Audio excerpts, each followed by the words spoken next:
Well, Merry Christmas, everyone. Christy, Merry our listener, Christmas. and We're all in welcome. red We today. are, Yes. and welcome to Game Books Christmas edition. Yes.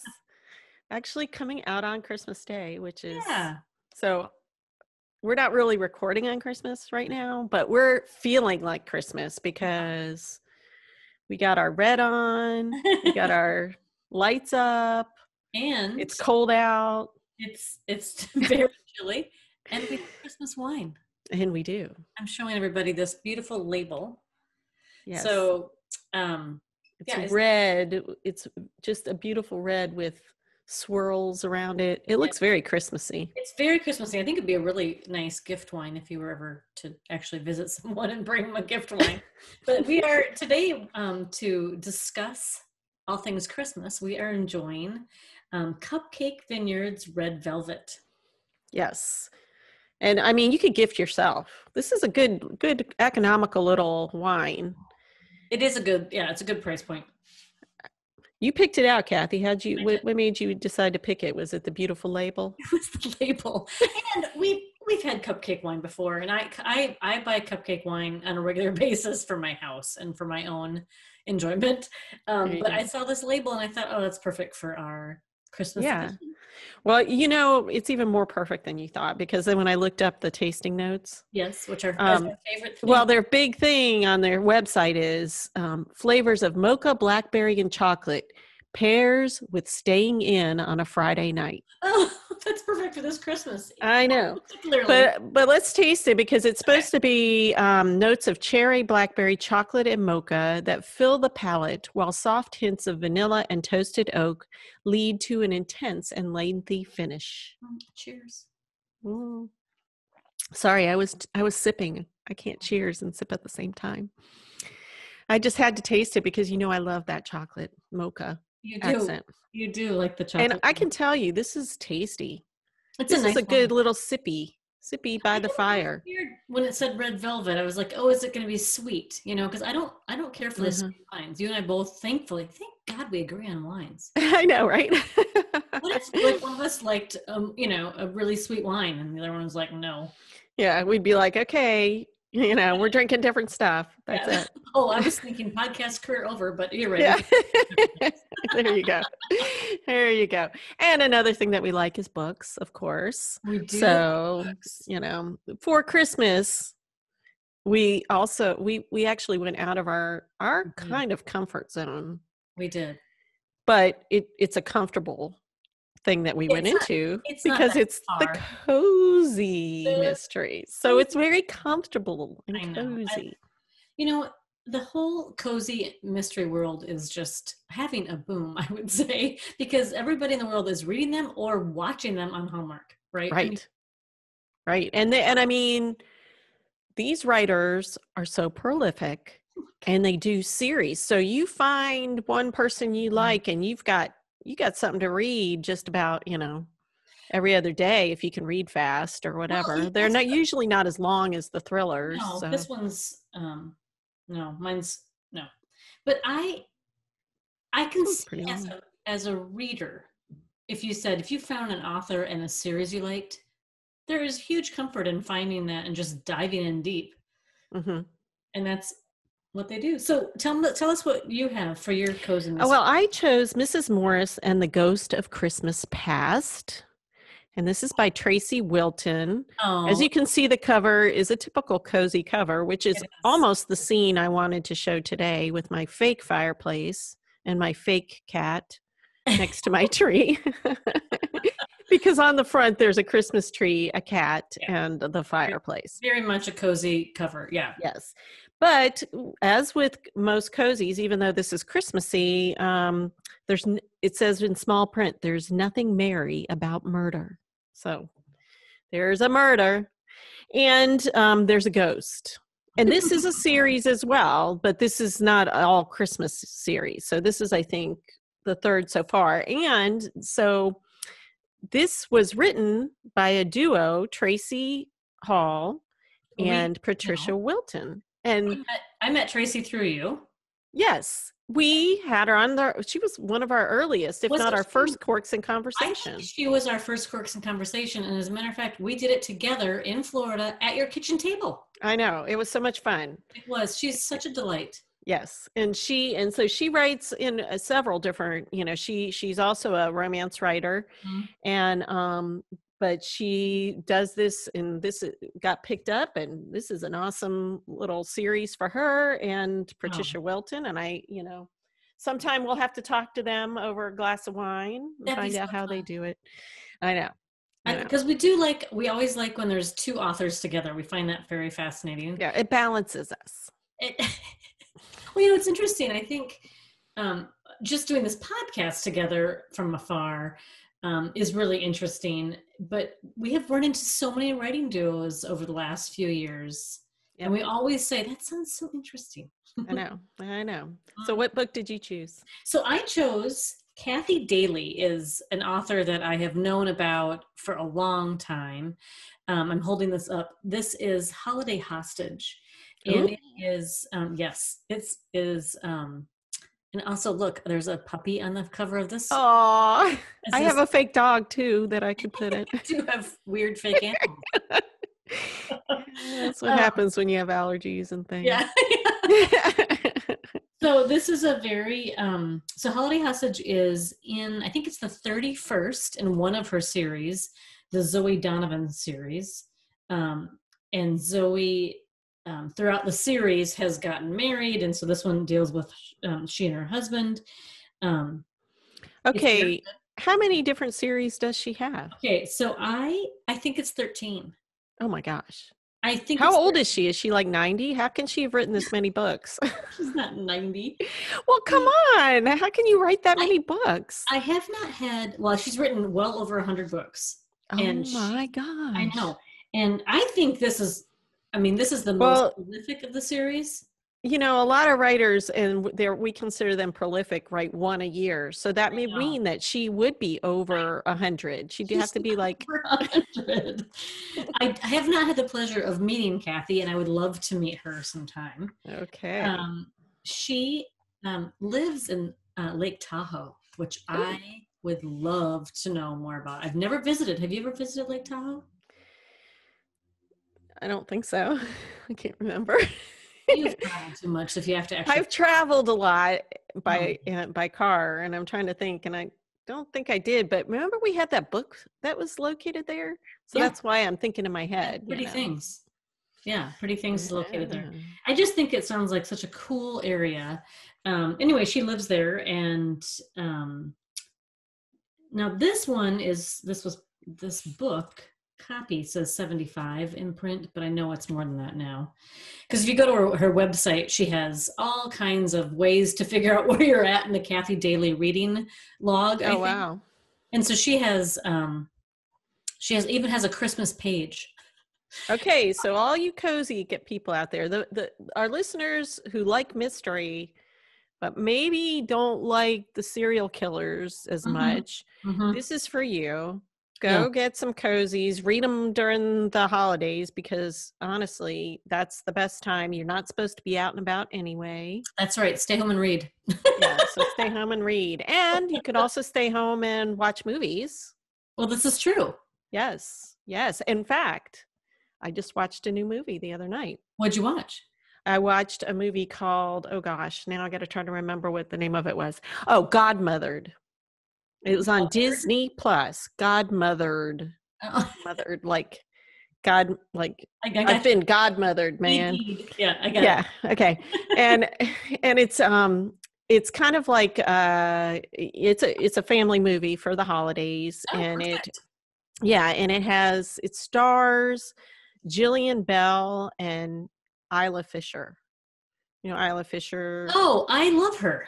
Yes, she's married to Sacha Baron Cohen, so their house is probably crazy. My favorite role she was in was that batshit crazy woman in the guys that go in Wedding Crashers.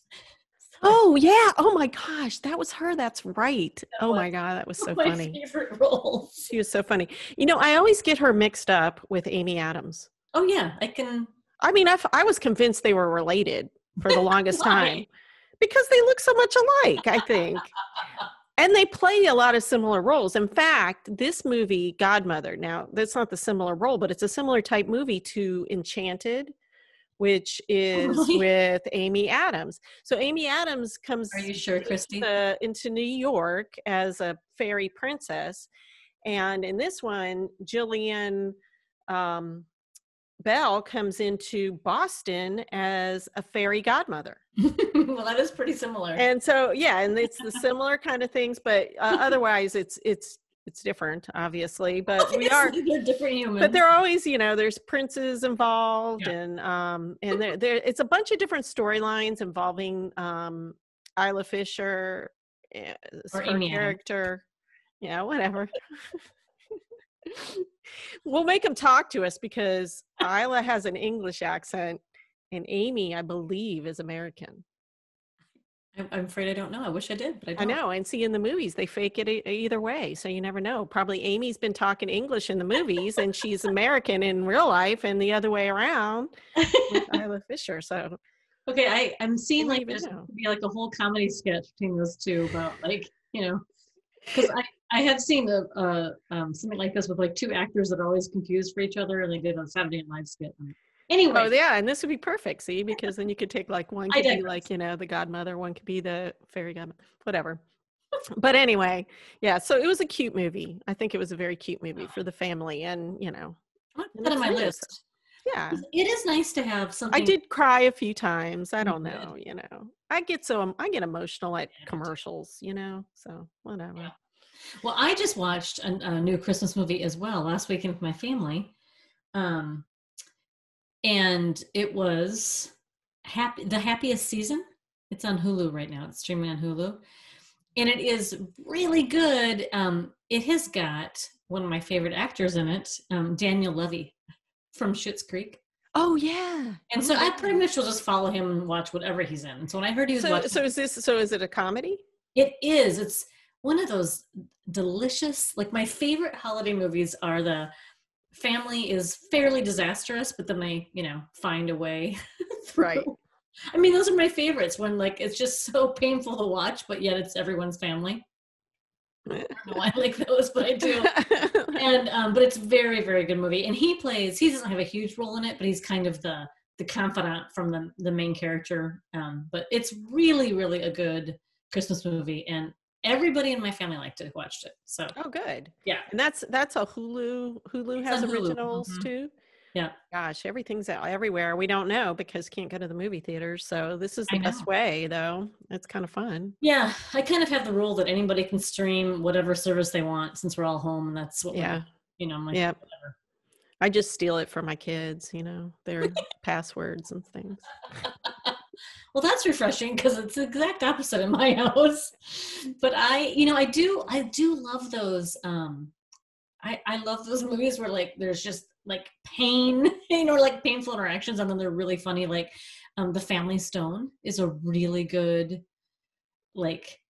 just painful, awkward family interactions, and then I don't know. Yeah, I don't know. Those kind of movies, they make me cringe too much. Maybe I don't know. That could be, but that's a really good one, and it's got Diane in it, and I'll watch it. Yeah. I know you've mentioned that before, and I still haven't watched it. I don't think so. It's really good.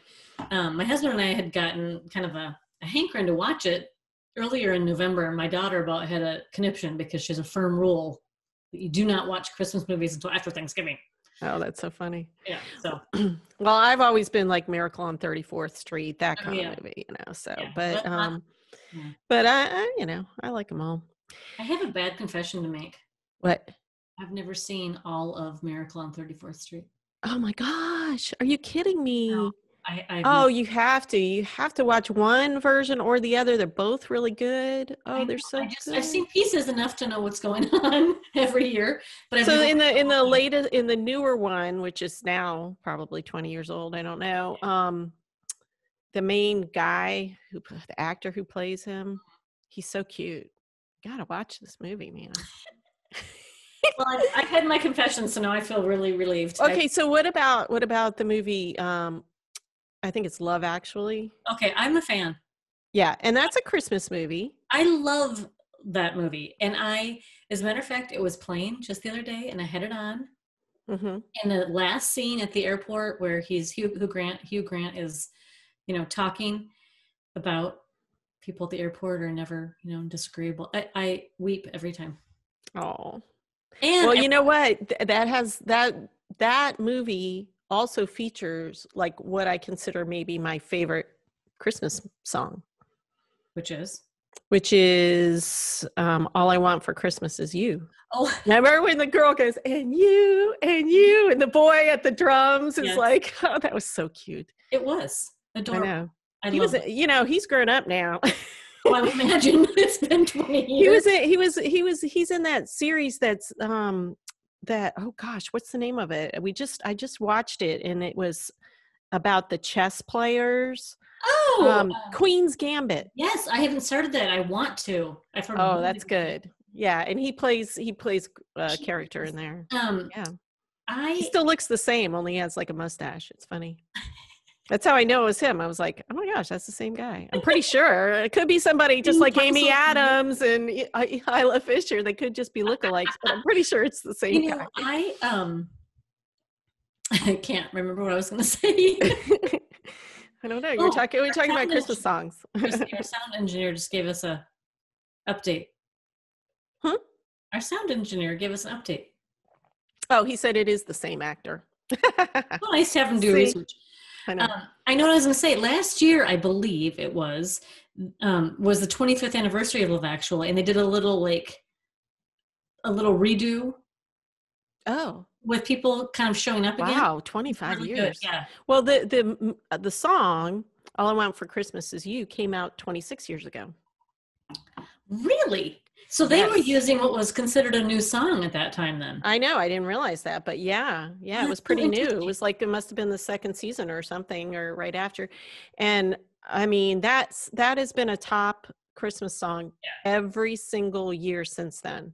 I wonder. And she wrote that. Mariah Carey wrote that. Wrote it? I mean, yeah. And she was pretty young when she wrote that one too, but she writes most of her music.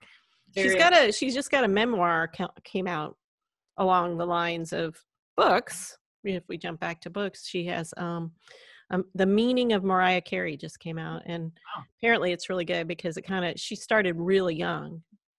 She did. And it talks about all the trials and tribulations she went through, but she's very talented. I mean, as far as incredibly talented. I still remember the first CD that my husband and I have been married for a long time. 27 years. I had to do the math.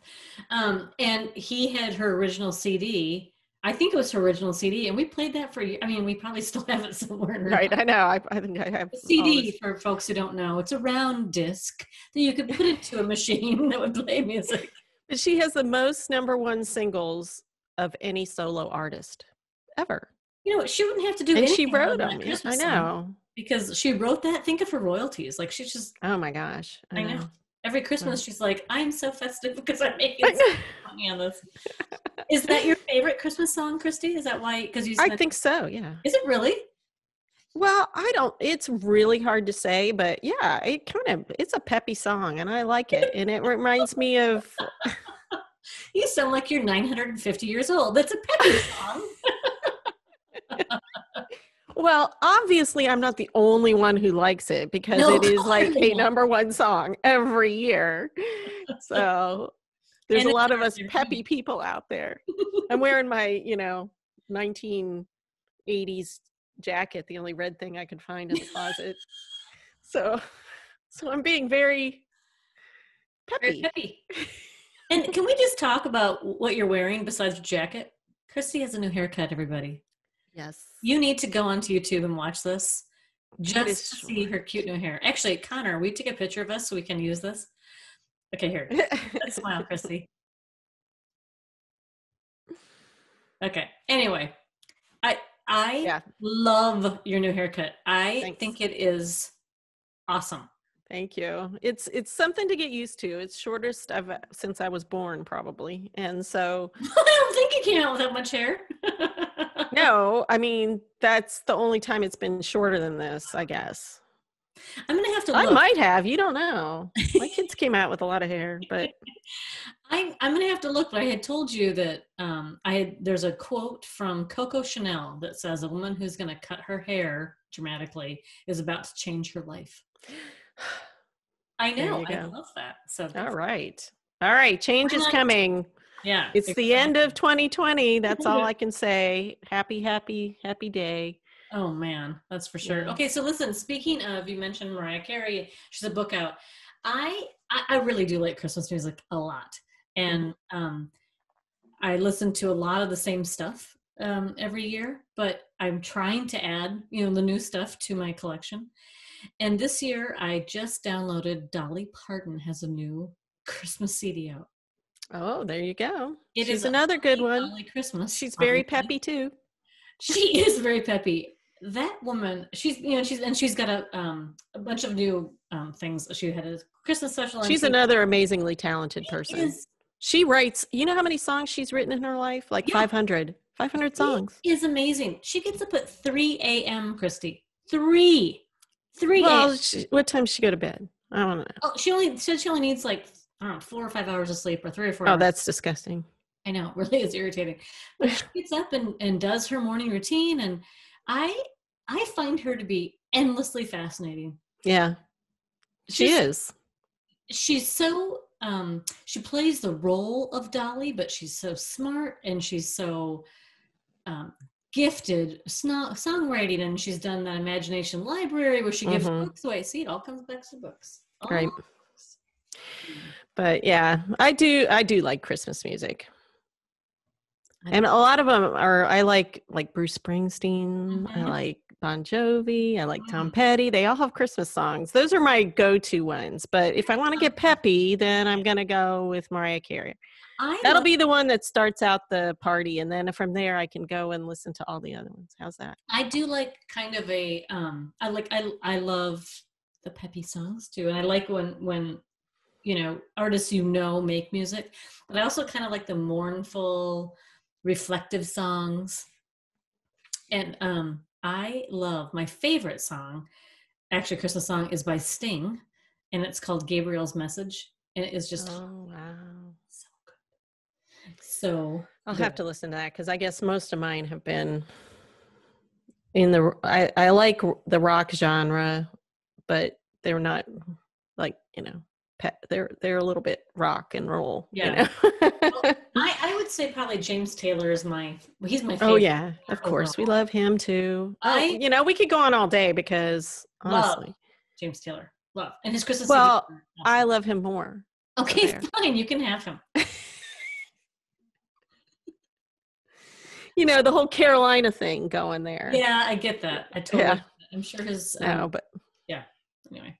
All right. Anyway. Well, should we say Merry Christmas and well, I think we should sing our way out. Oh, I'm not singing.